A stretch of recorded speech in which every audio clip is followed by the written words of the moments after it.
प्रतिभावान बहू प्रिया आज अपनी नंद के जन्मदिन की तैयारी में लगी है। दौड़ दौड़ कर सारा काम संभाल रही है। रोज के कामों के साथ हाल की सजावट, खाने पीने की जिम्मेदारी उसी को दी गई है।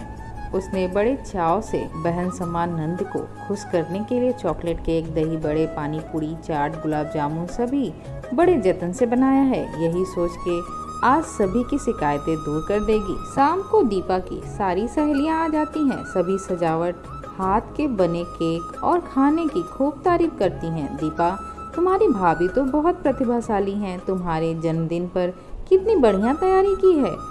हम तो होटल में भी ऐसा इंतजाम नहीं कर पाते जैसा घर में किया है इन्होंने। काबिले तारीफ है। यह सुनकर सास साधना जी चिढ़ते हुए बोली, अरे बिटिया, काहे की तैयारी, इससे ज़्यादा तो हम ही कर देते। इसे क्या पता, इसे तो हमारे बताए कहे पर सारा काम किया है। इसे कुछ नहीं आता। बिन माँ की बेटी जो है। अपनी सास की बातें सुन प्रिया एक बार फिर मायूस हो गई। यह आज का नहीं, लगभग 6 महीने से होता आया है। अपनी बेटी की शादी पिता ने यह सोचकर संयुक्त परिवार में कर दी कि उसे सास रूप में माँ और नंद रूप में बहन मिलेगी और माँ के जाने के बाद मायूस रहने वाली प्रिया खिल उठेगी। पर जैसा सोचते हैं वह होता तो क्या कहने थे। परिवार में आते ही उसे परायापन महसूस होने लगा। हमेशा यही सुनने को मिलता, कुछ सीख कर नहीं आई, सब बताना पड़ता है।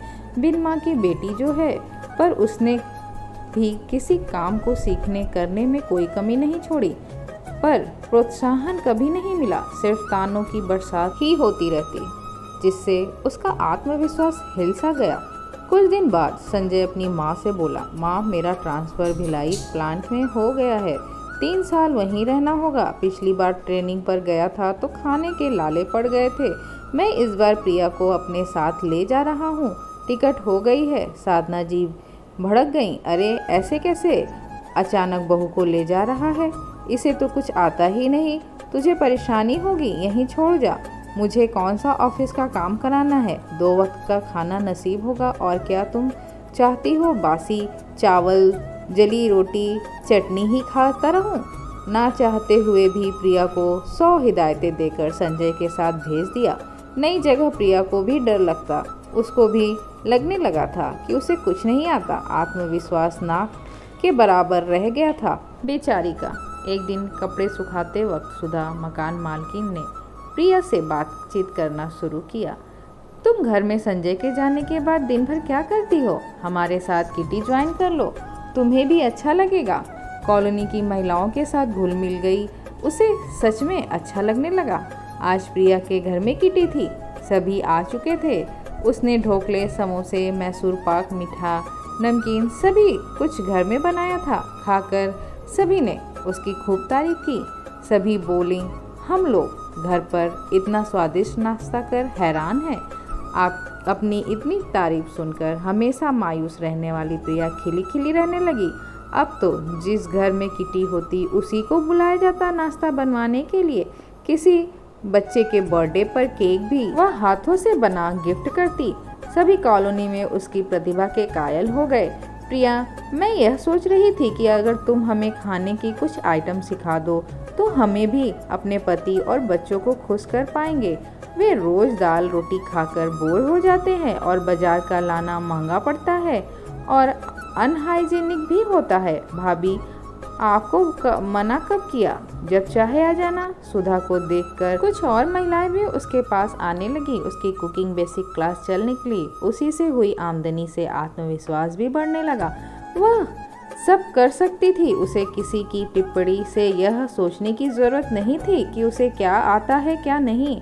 6 महीने बाद सास ननद घूमने के बहाने प्रिया के घर पहुंची। प्रिया पहले वाली प्रिया नहीं थी, बल्कि खुलकर हंसने, अपनी बात रखने वाली बहू बन चुकी थी। वह सास को पसंद नहीं आया जब 4 बजे बेसिक क्लास में कुछ लड़कियां महिलाएं सीखने के लिए पहुंची तो साधना जी ने उससे बातें करना शुरू किया। आप लोग खाना बनाना सीखने आती हो? वह भी इससे? इसे तो कुछ नहीं आता। वही पुराना डायलॉग मारा। हंसने लगी। आंटी जी, प्रिया भाभी तो बहुत प्रतिभावान हैं। आसपास की कॉलोनी में भी ऐसी बहू नहीं मिलेगी आपको। मेरी तो शादी होने वाली है। मेरी मम्मी ने प्रिया भाभी से खाना बनाना सीखने भेजा है क्योंकि उनके हाथ में जादू है। प्रिया की तारीफ सुन माँ बेटी जलभुन उसकी बुराई बीच बीच में करती रहती, पर किसी ने ध्यान नहीं दिया। प्रिया को अच्छा नहीं लगा, पर अगले ही पल उसने अपने काम में ध्यान लगा दिया। क्लास खत्म होते ही, बहू यह क्या लगा रखा है? मेरे बेटे के घर में ऐसे तो सारा राशन खत्म हो जाएगा। मैं तो पहले ही कहती थी तुम्हारे पास दिमाग नहीं है, तुम्हें कुछ नहीं आता। उससे रहा नहीं गया। बोली, माँ जी इतनी बेवकूफ़ नहीं, आप ही से सीख कर होशियार हुई हूँ। सिखाने की फीस लेती हूँ, उसी से सामान खरीद कर सिखाती हूँ। आपके बेटे का 1 रुपया नहीं लेती। मुझे तो कुछ आता नहीं, बिना माँ की बेटी जो हूँ। रोज़ आपकी सिखाई बातों से आज प्रतिभाशाली बहू जरूर बन गई हूँ।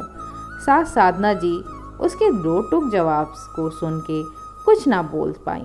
शायद उन्हें भी समझ आ गया वह जो कर रही है वह गलत नहीं। अब उन्होंने प्रिया को बातें सुनाना भी छोड़ दिया और कुछ दिन रहकर वापस लौट गई।